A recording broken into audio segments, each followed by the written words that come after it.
So you've landed IP projects from Doritos, Tomb Raider to SpongeBob SquarePants. The one brand or IP that made you like step back and think, wow, I can't believe like we're actually doing this. I was a week away from dying and it was really scary. I'd lost all the feeling from my waist down.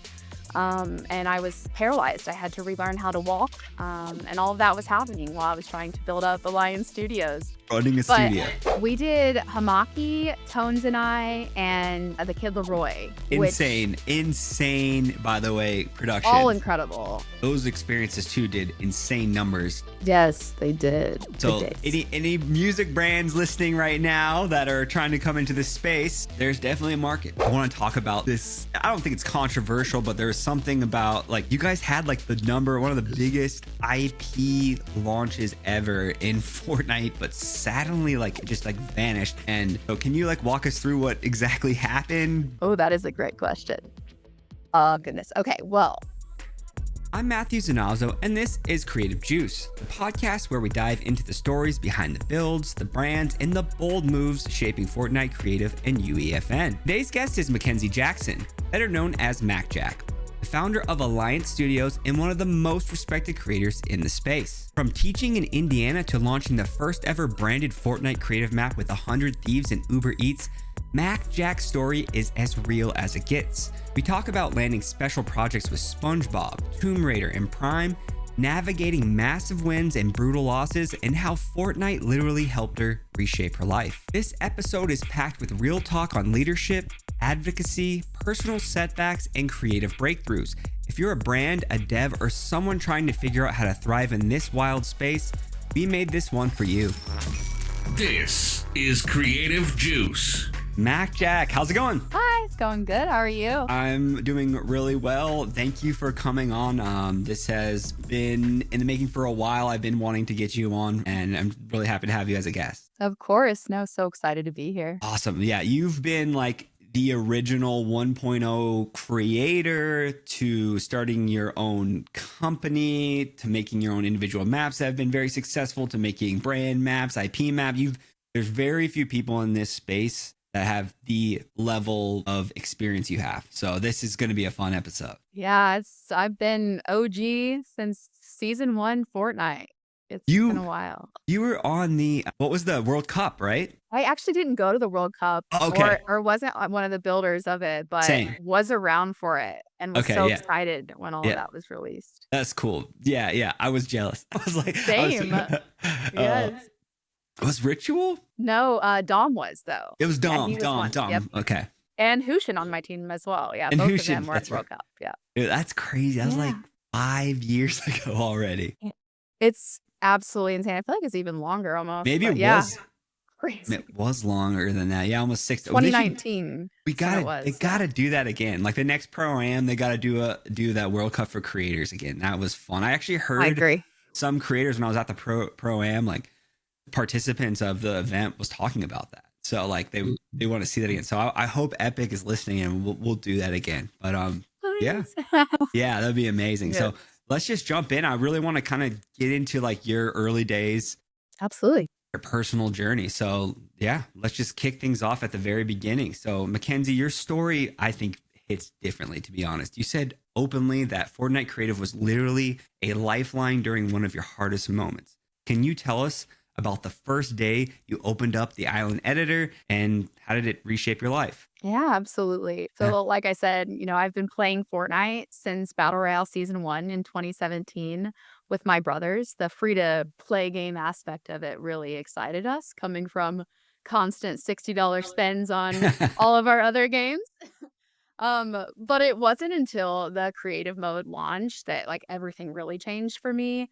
At the time, like honestly, I was really struggling. I was living at home, battling a lot of self-esteem issues, and just feeling like I didn't really have any real clear direction on what I wanted my life to be, where I saw myself or had any value for myself. And Fortnite Creative really did become a lifeline, and it gave me the space to express myself and to create for my friends and family. And it just slowly started to build my confidence. And as a day one creator, like when that trailer came out, I was like, let's jump right in and play right away. One of my early maps actually got featured. No, sorry, it didn't get featured. It got just like really successful in some other parts of other countries somehow. And it made just enough money for me to buy my first gaming PC. So I was Oh, creating on my Xbox at the time.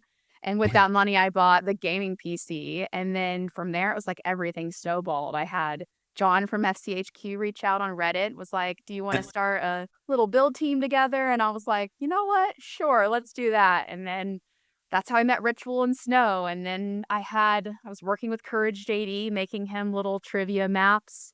I And remember 100 those. Thieves reached out. And so it just like kickstart, things just started happening. And then Epic reached out and was like, you want to be one of the creators we send down for the Creative Hub initiative in 2019. I almost didn't go. Like, I was terrified. I was behind my screen again, really just not feeling myself, not feeling comfortable to step outside of my comfort bubble. Yeah. John and Ritual were really, really great in pushing me and saying, like, you can do this. Like, you've got this. You have to go. This is an opportunity you cannot miss out on. And so I went 3 weeks at Epic HQ and built one of the hubs that I think it was the second one featured.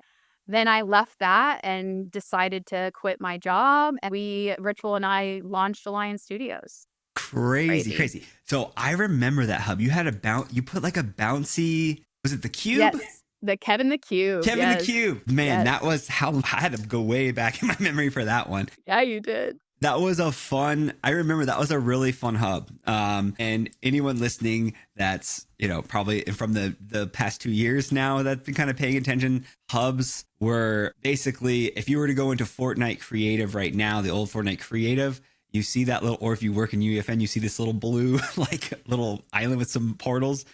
Boring area now. Yeah, that used to be imagine a hub where like it was weekly. They would rotate. A creator could make the hub, and from all types of IP branded hubs to just different magical hubs, underwater hub, different things. And we'll get into that a little bit because we'll talk about some of your hubs in a minute. But anyway, just a quick background about that. But hubs were a big deal, and you also got a predominant feature of one of your games inside the hub. So it was, like a Epic Picks essentially today. Yeah. And I love that you said that it was that you remember it being fun, because that was my goal. Like, Yeah. I spent so much time in creative hubs playing with friends, and it was just so boring just walking around pickaxing things. And my goal with that hub was like, I want it fun. Let's make a giant trampoline in the middle that people can just bounce around on while they're waiting. Well, So I love that you said that. It's great. and as a creator, we didn't have, UEFN, another client that you could download and jump in. You had to go to the hub to play. So I think you could jump. It allowed me to like jump right into my hub. So anything back then with time, it takes a lot of, actually it takes longer, I think, to build these days, but but back then it was like, I want to get right into the hub. So no, your hub was amazing. So Thank you. I kind of still want to dig a little deeper into the past before game development for you. So you were teaching in Indiana before making a huge leap into running Alliance Studios. What sparked that I'm going to do this moment? And how did your family, friends react when you said you were trading the classroom for game development? Yeah, that's a good one. I've always been around kids. My mom ran a daycare my entire childhood, so kids have always been something I'm really passionate about, and their imaginations just inspire me so much. And teaching was a path that like I was so passionate about and so confident that this was my future. I was going to be a teacher. But unfortunately, my passions just didn't outweigh the truths that I was exposed to as a teacher in this country, which was really heartbreaking and frustrating. I want so much more for kids, but feeling like the system was just entirely too broken, I had to leave it. So for personal reasons, I did decide to quit teaching even prior to Fortnite. And I was actually working a part-time job when I started playing Fortnite and battling some mental health issues alongside it. So not sure really where I wanted to go with it. But my family, I honestly have one of the best families that exists. They are the most supportive people, and I like work with even some of them. I've got them working for Alliance, and they've been there through absolutely everything. I don't know how I got so blessed to have such a supportive family. So like they were all for it. Anything that I wanted to do, they got my back, which was really, really awesome to have. Is awesome. And yes, as a father of two. My son actually just graduated preschool today. So he's going into kindergarten, and my daughter will go into second grade. And yeah, teachers have such a hard job. Our school district got just cut like millions and millions of funding, lots more kids in classrooms, cutting special education programs, or cutting special programs. No increases for teachers right now. And we don't need to make this a political podcast at all.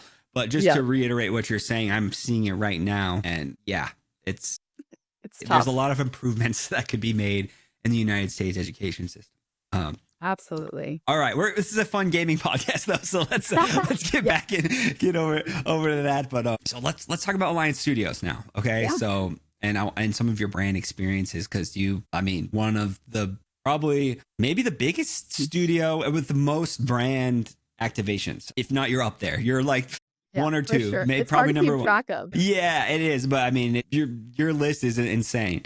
So, like I said, I want to shift gears and talk about some of your first big wins as a creator. So one of your earliest was the first branded Fortnite Creative map. So this is in 1.0, not UEFN, with, like you mentioned, with 100 Thieves and Uber Eats.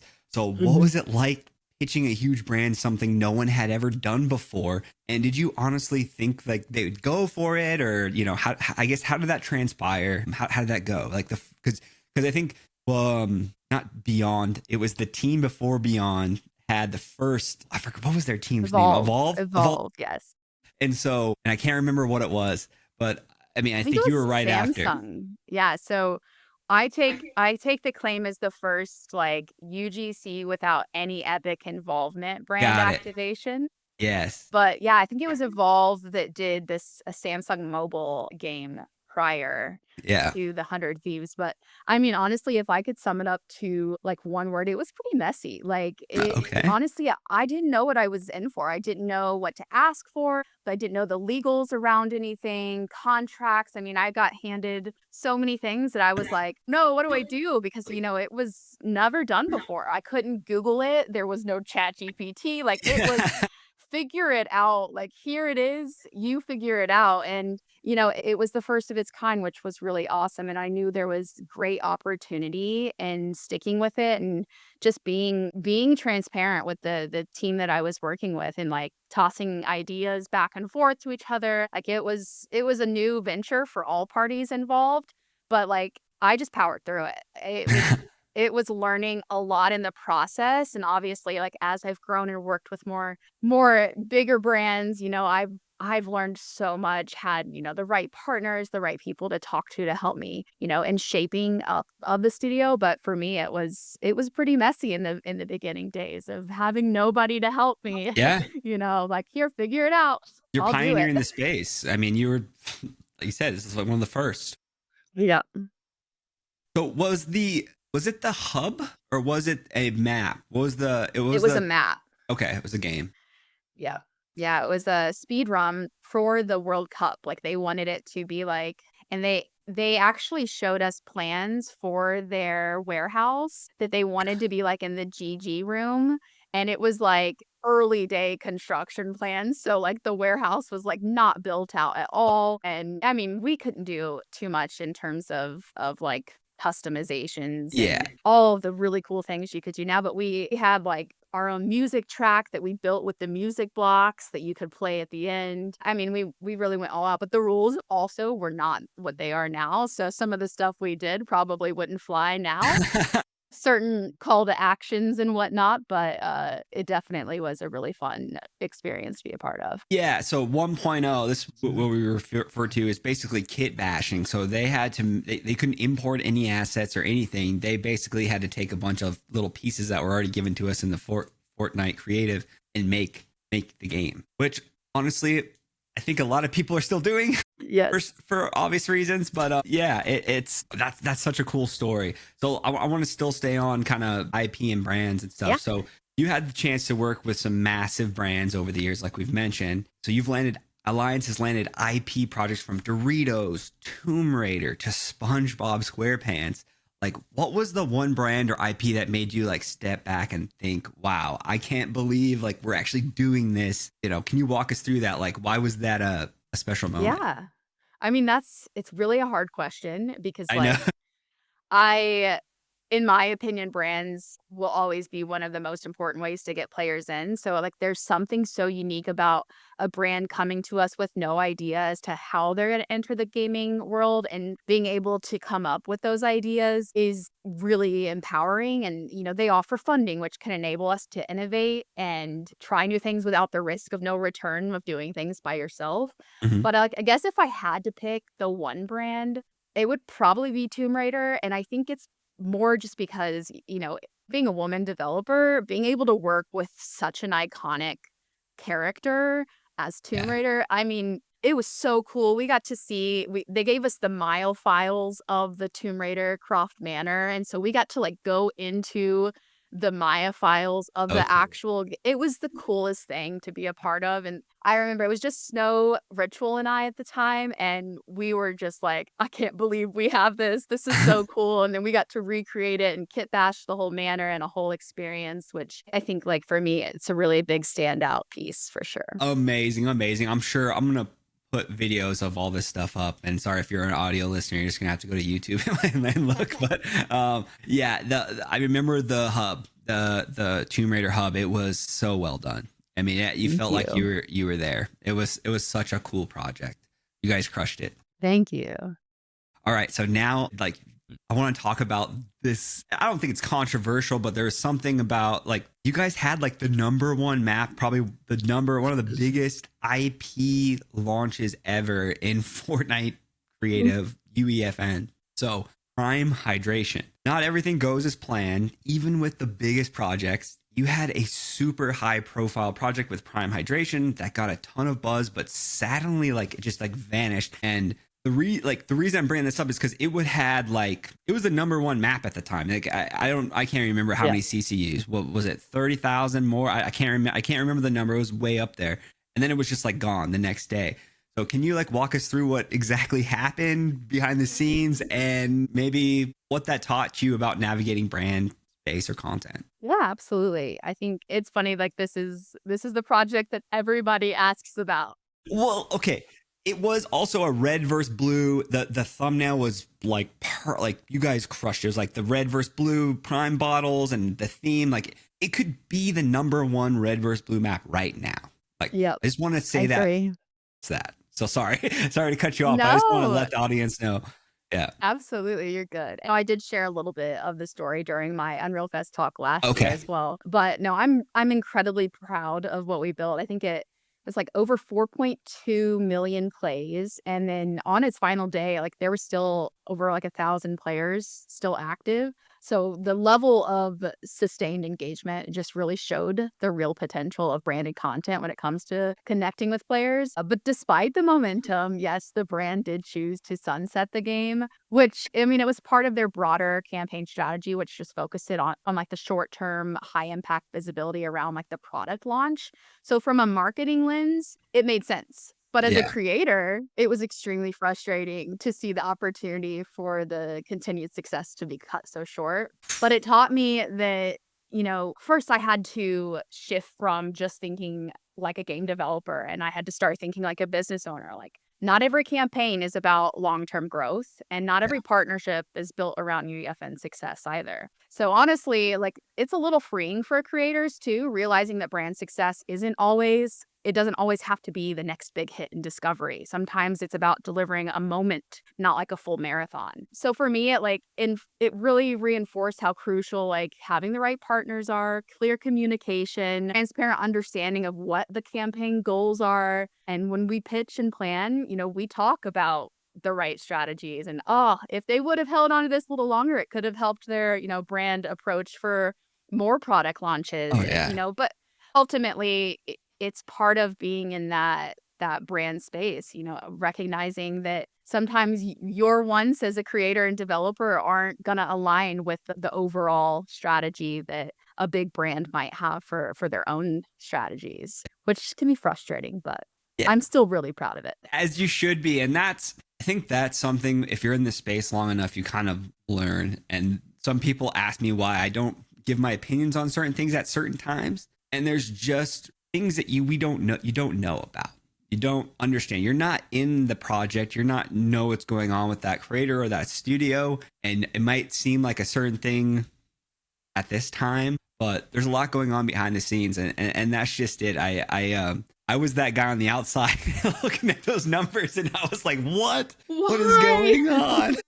Why would you take that down? But no, it was cool. And at the time, it was a really cool, like, to show brands in the space that what can be done if it's done properly. So you guys crushed it. And thank you for sharing that story. Of course. So let's shift gears again and get real about running a studio in this space. You've recently mentioned facing tough decisions, like having to scale back Alliance Studios when the market has shifted. I think a lot of us can even maybe be going through similar things depending on what you're doing in this space. But as a founder, what's that experience actually like? And what advice would you share with other creators or entrepreneurs facing similar hard calls? Yeah, it's been a hard season, and probably one of the hardest that I faced as a founder. And, it's when the market shifts, it's not just about numbers on the spreadsheet. It impacts real people that I cared about really deeply. And scaling back was really hard. It meant letting go of incredibly talented, passionate team members that really poured so much into our vision, and that decision weighed super heavily, not just for business, but personal. It was really, really hard for me to make that call. But,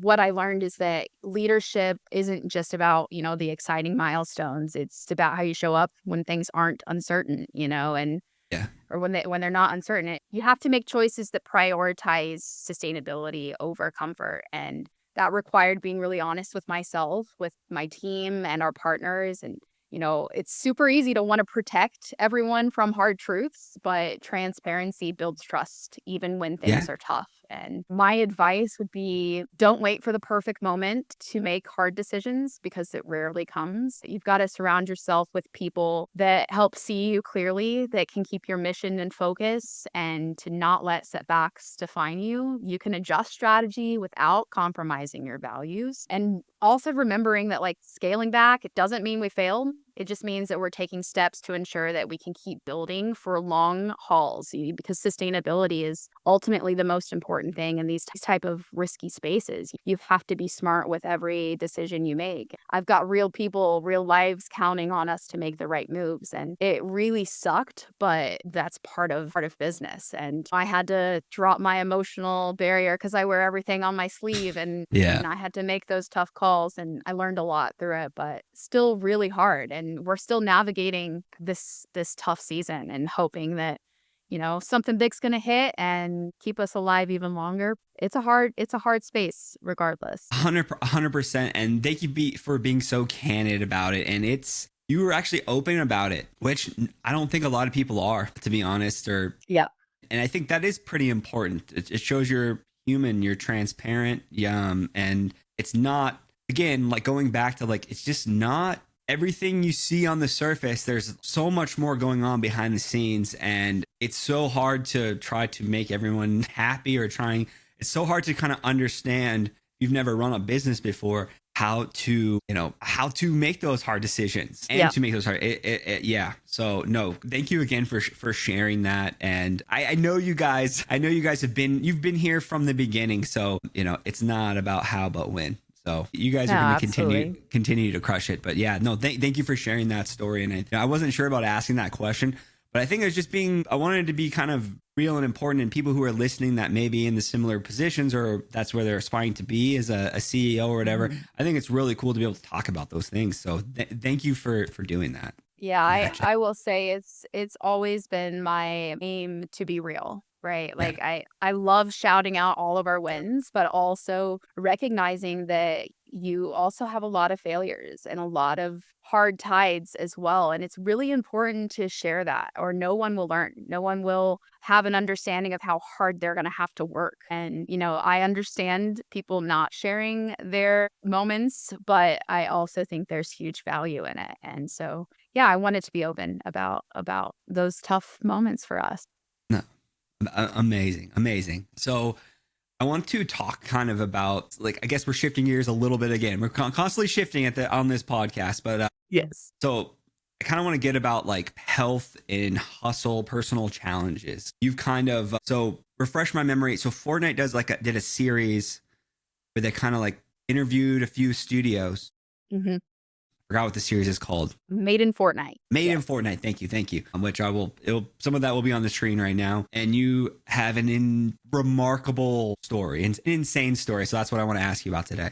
So a lot of people don't see the challenges behind the scenes, especially with personal health. While building Alliance Studios, you went through some serious medical challenges. How did you navigate your own health while still keeping the studio moving forward? And what practices have you put in place now to protect yourself from burnout? And maybe give a little bit of, if you want, like a precursor, a little kind of story of kind of what happened. Yeah. So that chapter of my life was incredibly tough. As I mentioned before, I really struggled with self-esteem issues and just having any kind of self-love. It was really hard. And because of my success with Fortnite, I was able to finally afford the gastric bypass surgery, which would help me lose over 150 pounds of weight, which is amazing. So in 2020, I was able to have that procedure. And it was meant to change my life for the better, but I experienced a complication that left me temporarily paralyzed. I had a rare vitamin deficiency that happened because of it. I wasn't consuming enough, and my neurological stuff started to shut down, and I was a week away from dying, and it was really scary. I'd lost all the feeling from my waist down, and I was paralyzed. I had to relearn how to walk, and all of that was happening while I was trying to build up Alliance Studios. Running a But studio. I mean, it really changed me for the better, as hard as it was.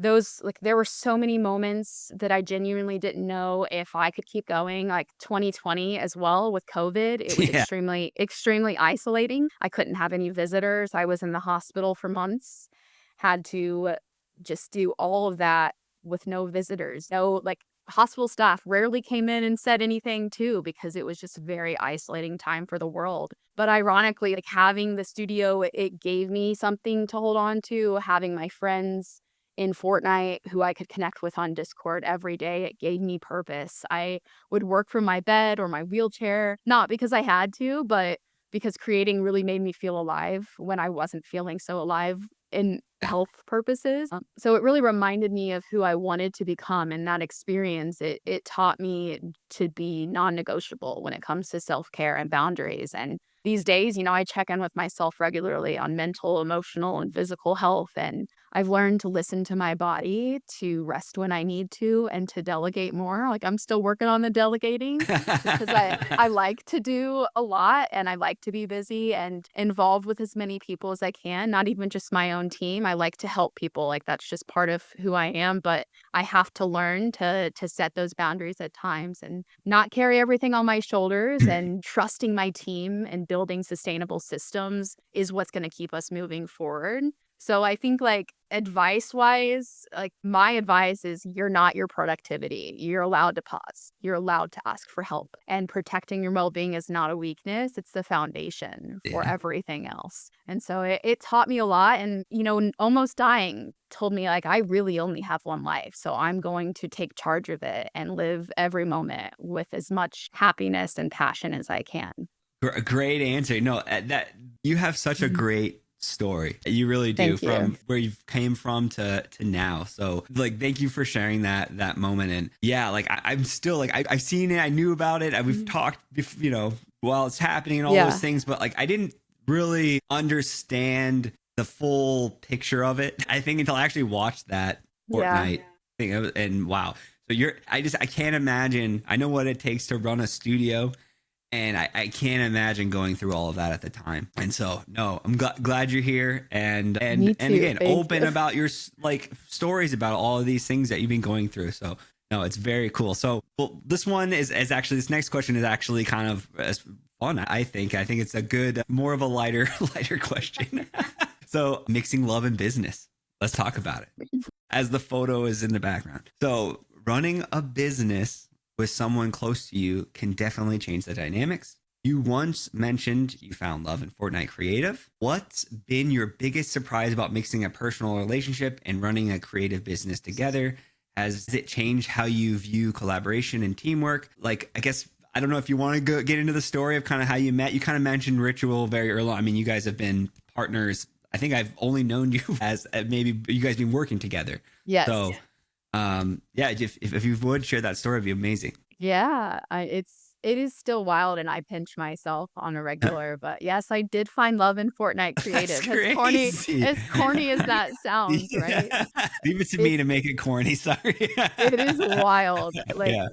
I obviously like you said, I mentioned Ritual. He applied to HQ Builders back in 2019, and we just really connected as friends. And we were best friends for quite a while before it developed into more. And yeah, it for me, like what started as a creative partnership, it became more personal throughout the years, and building alliance alongside him has been extremely beautiful. A lot of unexpected parts to the journey. I think like the biggest surprise is how much it's deepened my understanding of collaboration. You know, when you're building a company and a life together, communication really does have to be everything. You can't let frustration from work spill into your relationship and vice versa. We have to learn how to wear different hats, co-founders, creative partners, and, married now. Yeah. You have to respect each roles individually, and it can be really hard, but it's also made me more empathetic as a leader. I've seen firsthand how important it is to nurture both the creative process and the people behind it. Simon reminds me to slow down, to celebrate the small wins, and to lead with heart. I've always led with heart, but he's been a driving factor for me for the beginning as a friend. You mentioned the Creative Hub back in the day. We got to spotlight a featured map. I chose to not feature my own game. I featured him because I saw how talented he was, and I put his map in my feature slot instead of my own. Like that's just who I am to the core. Like I really love creatives, and getting to fall in love with my best friend and doing this journey together. I could not wish for anything more. And he proposed in front of my entire team, and some of my family was there at Unreal Fest last year at the end of it. And the biggest surprise of my life, it was absolutely perfect. And yeah, I just don't know what else to say, but I'm so blessed, very lucky. Yeah. No, it's like again a fascinating story. You just like your journey. You need like a TV show or a movie or something. I mean, it is really cool. And I know Simon or Ritual Yes. as well. And yeah, very good person. I mean, both of you, and we've all have hung out at events, and you two together. It's awesome. Like it makes sense. You guys like complement each other, and for sure, like business is so hard. Businesses is so hard, and trying to have like some days you just like I want to turn it off. Like I don't even want to. I gotta just have me time. I can't think about the space for a second. And so having the person you're hanging out with that maybe might not be in that mindset, that definitely I could see that could be hard. So yeah, you definitely would have to have a really strong, base. So no, congrats on getting married and everything. And I'm super excited to see. We'll get into. I'm going to ask you another question later on about kind of what you guys are going to be getting into. But yeah, also on Real Fest, I'll be seeing you two very soon. Yeah. In a week. So. Exciting. Now, I kind of want to ask, again, this isn't a light question. I don't know what this podcast is, but you bring a lot of perspectives that not a lot of people have. So let's talk about inclusion and advocacy. So basically inclusion and advocacy in the industry. International Women's Day LinkedIn post was very powerful. As one of the most prominent women leading in the Fortnite creative space, what's the biggest barrier still holding back underrepresented creators, and how can studios and communities actually help break those barriers down? This is a heavy question. It is heavy. Yes. Yeah. I mean, I think representation is obviously still the biggest hurdle. When you don't see people like you at the top, it's really hard to believe that you belong. And studios and communities, they need to be intentional. They need to spotlight diverse voices. They need to mentor new talent, call out bias when they see it. I'm here because somebody believed in me, and I want to be that person for the next wave. Mentorship, even teaching, it's still kind of all aligns and is correlated. And, it's important for us to be represented. It's important for me to come speak on these type of podcasts because I've been that girl that doesn't feel like they belong. And it's super important to see somebody and be like, whoa, they've had similar thoughts and feel like there is a path for them to also exist in a field that's been so prominently male driven. It's Yeah. been really hard. The amount of bullying that exists for women gamers. There's been many eyes open campaigns around terrible things that women have to go through to find their footing in these type of spaces. So it's something I try really hard to advocate for and speak on because it is very important to be represented and to let the little girls in the room also know gaming's for you too. Get behind that controller, get behind that PC. You can do it as well. Great answer. No, as a father who has a young daughter, it's I really try to highlight the women in the space or show her like what is possible. Somebody as a woman, you can do these things. And I don't want to like get political at all or anything like this, but like Kamala Harris, for instance, my daughter just seeing that a woman could be president. Yes. It just like I just saw her little molding mind at 6 years old. Just like you can be a president, like a woman. That was really eye opening for me as a parent. And yeah, no, I just love it. There's really not a lot of women representation in the Fortnite creative scene. I mean, maybe I don't want to say like even gaming really. And there definitely are some that are really predominant and amazing women in our industry, but it's definitely a male dominant space. And I want to talk about it as well. I want to encourage and invite any diversity to come into this space and don't be afraid, and you can do it. So no, thank you for sharing that. Of course.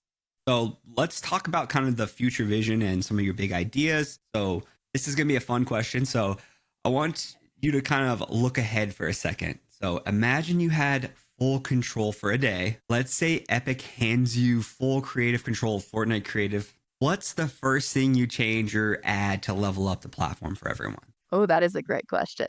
Yeah. Oh, goodness. Okay. Well, first off, let's recognize the insane growth that Fortnite Creative has already had. Like, it's absolutely insane. And I know Epic is working endlessly to make the platform better for us. So I want to recognize that first. But if I had full control for a day, I think the first thing I'd overhaul is discovery. Right now, incredible games are just getting lost. It's not because they aren't good. It's because the system just isn't designed to surface the quality in the consistent, transparent way. So I would probably focus on building smarter, more dynamic discovery systems that balance performance data with curation, rotates the fresh content, gives every creator a real shot at visibility. I think, it's always going to be everyone's answer, discovery, but I think like just introducing, you could also introduce more tools that would help creators run sustainable, like live service games, things that integrate marketing beats, true limited time features, creator focused events. But beyond that, I think my opinion on what's urgently needed is some stronger brand integration support, some real monetization pathways. We studios and individuals, of course, are investing serious time, talent, resources into building on the platform, but there really isn't that clear roadmap to long-term success, which in my opinion really needs to change in order to incite more developers and studios to come on. So I do think some sort of like merit-based system, something that recognizes effort and innovation and community impact beyond just raw engagement numbers. Yeah.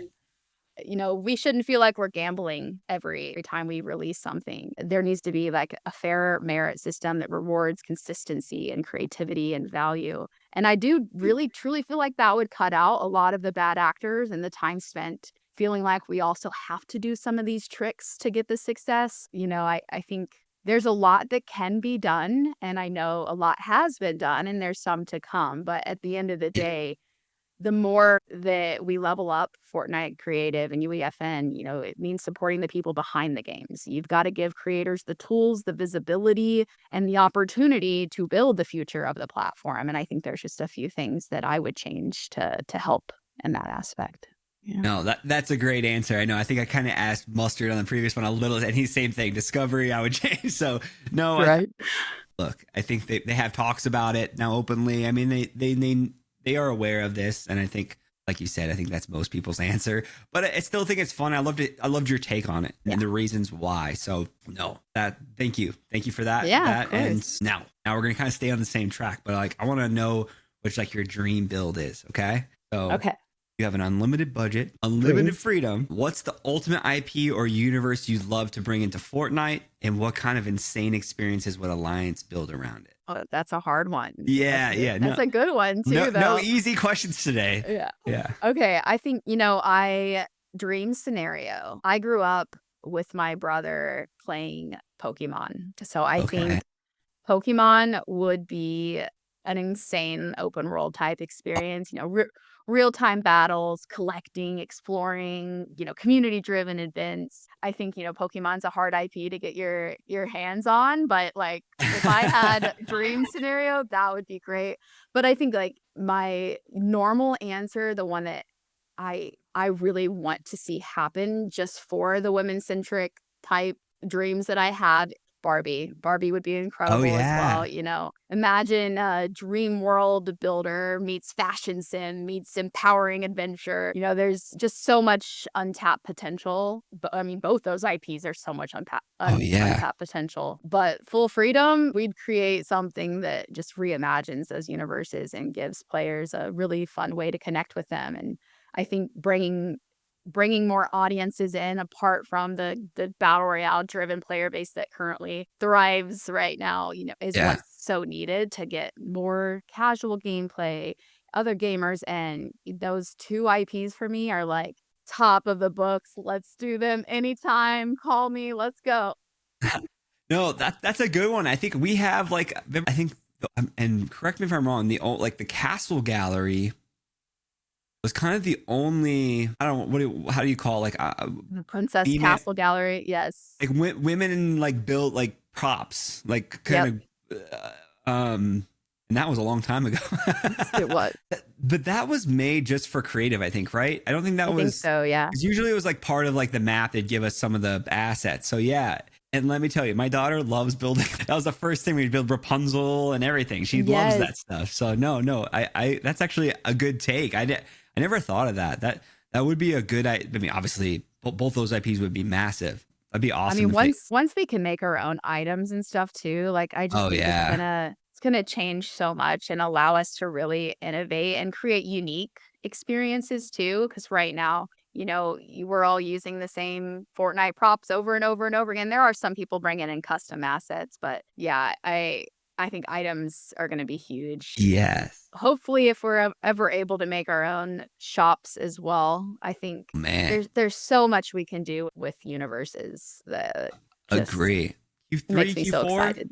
Those items, I can't remember. Soon it got moved. It got pushed. So I think it got revealed at Real Fest a year ago. So yes. Yeah. Can't wait for those for sure.